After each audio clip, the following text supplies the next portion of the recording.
नमस्कार मित्रांनो, नेटबीटच्या या व्हिडिओ ट्युटोरियलमध्ये मी सलील चौधरी तुमचं स्वागत करतो। मित्रांनो, आज आपण बघणार आहोत गुगल क्रोम मधील एक अतिशय उपयोगी टिप। ती म्हणजे आपण गुगल क्रोम मध्ये ओपन केलेले सर्व टॅब्स क्रोम बंद करून पुन्हा चालू केल्यानंतर परत कसे मिळवायचे ते।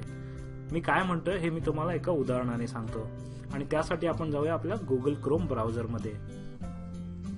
हे पहा मित्रांनो, मी इथे गुगल क्रोम ब्राउझर ओपन केलेला आहे आणि इथे मी खूप साऱ्या साइट्स ओपन केलेल्या आहेत। याहू आहे, फेसबुक आहे, त्यानंतर netbit.com, त्यानंतर लिंक्डइन, ट्विटर, यूट्यूब, एओल रीडर आणि जनरली माझ्याकडे अशा बरेच टॅब्स असे ओपन असतात। हे प्रत्येक साइट जी ओपन असते याला टॅब्स असं म्हणतात। माझ्याकडे तर खूपच जास्त टॅब्स ओपन असतात, पण मग मध्येच काहीतरी काम येतं आपल्याला आणि आपल्याला ब्राउझर बंद करावा लागतो किंवा आणखी नवीन काहीतरी विंडो ओपन करावी लागते। तर अशा वेळेला या सर्व टॅब्स मधील माहिती माझी वाचून झालेली नसते आणि ती मला पुन्हा वाचायची असते। हे टॅब्स मला बंद करायचे नसतात। परंतु जर मला आणखीन काही काम करायचं असेल किंवा क्रोम मध्ये आणखीन काही ओपन करायचं असेल किंवा जर कम्प्युटर बंद करायचं असेल तर अशा वेळेला मात्र मला क्रोम बंद करावं लागतं आणि त्यामुळे हे सर्व टॅब्स हरवण्याची भीती असते। मित्रांनो, मला खात्री आहे तुम्हाला देखील हा प्रॉब्लेम भेडसावत असेल आणि म्हणूनच यावर एक सोल्युशन जे गुगल क्रोमने दिलेलं आहे ते आपण बघूया। ते सोल्युशन वापरण्यासाठी आपल्याला जायचं आहे गुगल क्रोमच्या सेटिंग्ज मध्ये। हे बघा, इथे गुगल क्रोम मध्ये या ज्या 3 रेषा दिसतात यावर क्लिक करून आपण सेटिंग्ज मध्ये जाऊ शकतो। मी यावर क्लिक करतो। इथे बघा आपल्याला सेटिंग्जचा ऑप्शन दिसेल, त्यावर क्लिक करूया।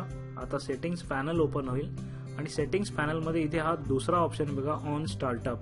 त्यामध्ये आपल्याला 3 पर्याय दिलेले आहेत। पहिला आहे open the new tab page, दुसरा आहे continue where you left off आणि तिसरा आहे ओपन स्पेसिफिक पेज।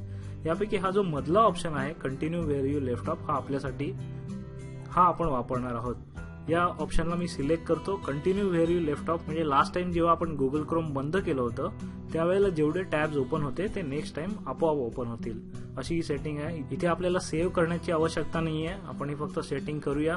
हा टॅब मी बंद करतो आणि बघा आता हा पूर्णच्या पूर्ण आता क्रोम ब्राउझर मी बंद करत आहे।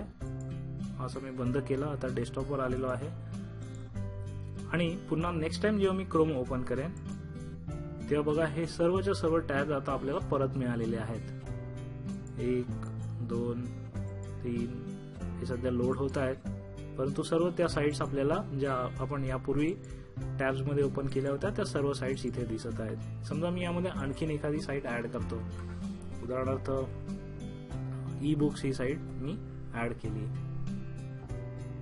किंवा आपली learn.netbit.com ही साइट मी ऍड केली। यामध्ये मी या 2 साइट बघा आता नवीन ओपन केलेल्या आहेत। ई बुक्सची साइट मी नवीन ओपन केलेली आहे आणि ई लर्निंग सोल्युशनची साइट मी नवीन ओपन केलेली आहे। आता पुन्हा एकदा मी ब्राउझर बंद करतो आणि पुन्हा एकदा ब्राउझर सुरू करूया।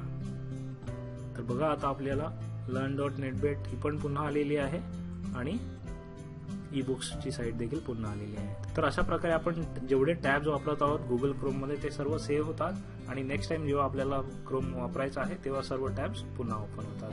तेव्हा मित्रांनो, या फीचरचा जरूर फायदा घ्या। मात्र एक गोष्ट लक्षात ठेवा, जेवढे जास्त टॅब्स असतील तेवढं गुगल क्रोम स्लो होतं आणि गुगल क्रोम क्रॅश होण्याचे चान्सेस वाढतात। त्यामुळे शक्यतो जास्तीत जास्त टॅब्स ओपन ठेवू नका, परंतु जर ठेवायचेच असले तर ते कसे ठेवायचे हे आता आपण बघितलं। मला खात्री आहे ही छोटीशी पण उपयुक्त टिप तुम्हाला खूप आवडली असेल। धन्यवाद। मित्रांनो, नेटबीटच्या माध्यमातून विविध प्रकारची उपयोगी माहिती मराठीत आणण्याचा आमचा नेहमीच प्रयत्न असतो आणि त्यासाठी आम्ही व्हिडिओज बनवत असतो, लेख लिहित असतो आणि इतर ट्युटोरियल्स देखील बनवत असतो। यूट्यूबच्या माध्यमातून आम्ही केलेलं हे काम तुम्हाला आवडत असेल तर या चॅनलला जरूर सबस्क्राईब करा। तुमच्या मित्रांना आणि सहकाऱ्यांना या चॅनलबद्दल जरूर माहिती द्या। जय महाराष्ट्र। धन्यवाद।